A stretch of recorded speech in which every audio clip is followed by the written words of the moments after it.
ఏపీలో నామినేటెడ్ పోస్టుల హడావుడి కంటిన్యూ అవుతుంది. 20 రోజుల్లో నామినేటెడ్ పోస్టుల భర్తీకి కూటమి ప్రభుత్వం తీవ్ర కసరత్తు చేస్తుంది. వందల్లో పదవులు, వేలల్లో ఆశావాహులు, 5 ఏళ్ల నిరీక్షణ తర్వాత వచ్చిన అవకాశం. ఈ పరిస్థితిలో అధినేత మనసులో ఎవరెవరున్నారు? కష్టపడి పనిచేసిన వారినే అందలమికిస్తారా? ఎన్నికల ముందు నేతలకు ఇచ్చినటువంటి హామీలు నెరవేరుస్తారా? అసలు ఈ నామినేటెడ్ పదవుల్లో జనసేన, బీజేపీ షేర్ ఎంత ఉండొచ్చు?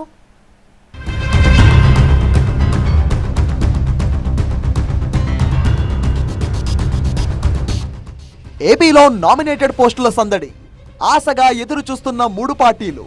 సార్ మాటిచ్చారు అంటున్న టీడీపీ నేతలు, ఎన్నికల హామీలు మరవద్దంటున్న బీజేపీ, మమ్మల్ని గుర్తించాల్సిందే అంటున్న జనసేన. అసలు సీఎం ఈక్వేషన్స్ ఎలా ఉన్నాయి?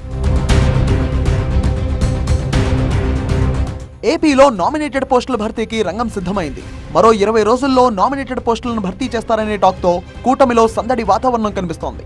వందల్లో పదవులుంటే వేలల్లో పోటీ ఉండడంతో ఇటు ఆశావహుల్లో టెన్షన్ నెలకొంది. దీంతో అసలు ఈక్వేషన్స్ ఎలా ఉండబోతున్నాయి? కూటమి ప్రభుత్వంలో ఎవరికి ఎంత ప్రాధాన్యత అనే దానిపై సర్వత్రా ఆసక్తి నెలకొంది. ఎన్నికల్లో సీటు త్యాగం చేసిన త్యాగరాజులకు ముందుగా ప్రాధాన్యం ఇవ్వాలని సీఎం చంద్రబాబు డిసైడ్ అయినట్టు తెలుస్తోంది.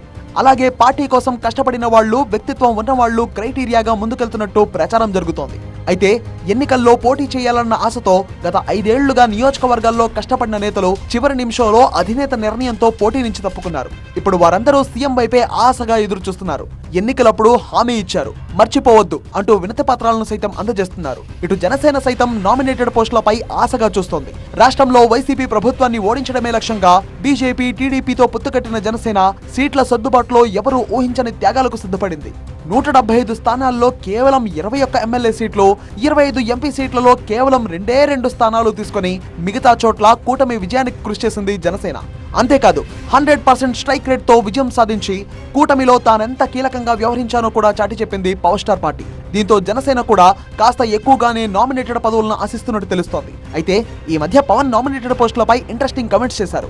పదవులు రాకపోయినా కష్టానికి, త్యాగానికి పార్టీలో గుర్తింపు ఉంటుందన్నారు. పదవులు ఇవ్వలేకపోయినా సరే గుండెల్లో ఉంటారని జనసేన నేతలను ఉద్దేశించి పవన్ కళ్యాణ్ మాట్లాడారు. మరోవైపు బీజేపీ సైతం ఏమాత్రం తగ్గడం లేదు. తమకు కూడా ప్రాధాన్యత ఇవ్వాలంటూ రేసులోకి వచ్చింది. రాష్ట్రంలో పార్టీ బలోపేతమే లక్ష్యంగా ముందుకు వెళ్తున్న కమల దళం నామినేటెడ్ పోస్టుల ద్వారా పార్టీ విస్తరణ మరింత వేగవంతమవుతుందని భావిస్తోంది. భవిష్యత్ నాయకుల్ని తీర్చిదిద్దుకోవడానికి ఇదే మంచి అవకాశం అంటోంది. అందుకే పదవుల పంపకంలో తమకు ప్రాధాన్యత ఇవ్వాల్సిందే అని పట్టుబడుతోంది. ఏపీ బీజేపీ పెద్దలు ఇదే విషయంపై సీఎం చంద్రబాబును నెలలో 2 సార్లు కలవడం చర్చనీయాంశమైంది.